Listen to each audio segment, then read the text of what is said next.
In an age of sail and candlelight, one man embarked on a journey that would forever change our understanding of life itself. His name was Charles Darwin, and his revolutionary idea, detailed in his seminal work on the origin of species, would become the very bedrock of modern biology. This is the story of how a single voyage and a lifetime of observation gave birth to the theory of evolution. In 1831, a young and ambitious naturalist named Charles Darwin set sail from Plymouth, England, aboard the HMS Beagle. The ship's 5-year mission was to chart the coast of South America. But for Darwin, it was an unparalleled opportunity to explore the natural world. An animated map traces the Beagle's long and arduous route, a journey that would take him to distant and exotic lands. We see the young Darwin, filled with insatiable curiosity, documenting everything he saw. He collected specimens, made detailed notes, and marveled at the sheer diversity of life. The Galapagos Islands in particular captured his imagination. Here he observed finches with beaks of varying shapes and sizes, each perfectly adapted to its specific food source. He encountered giant tortoises whose shell shapes differed from island to island. These seemingly small variations planted a seed of a grand idea in his mind. Returning to England, Darwin spent the next 2 decades immersed in his research.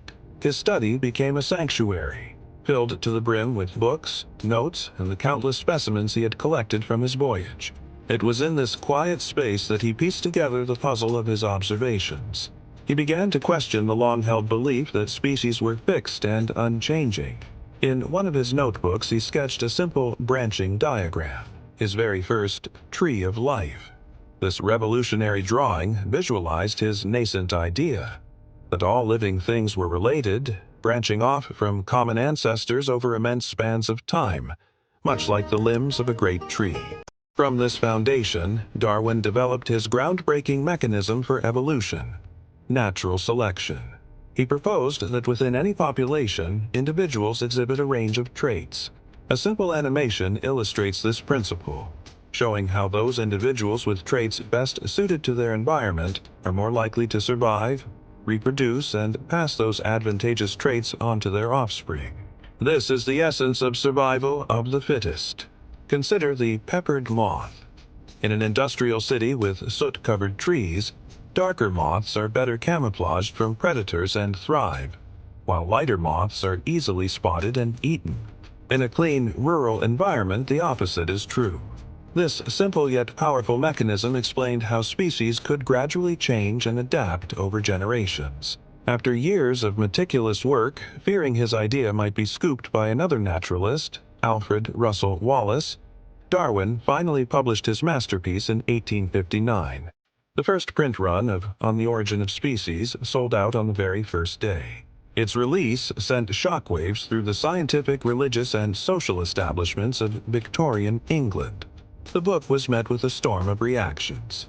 Some hailed Darwin as a genius who had uncovered one of nature's greatest secrets, while others condemned his theory as a dangerous heresy that challenged the very foundations of their worldview.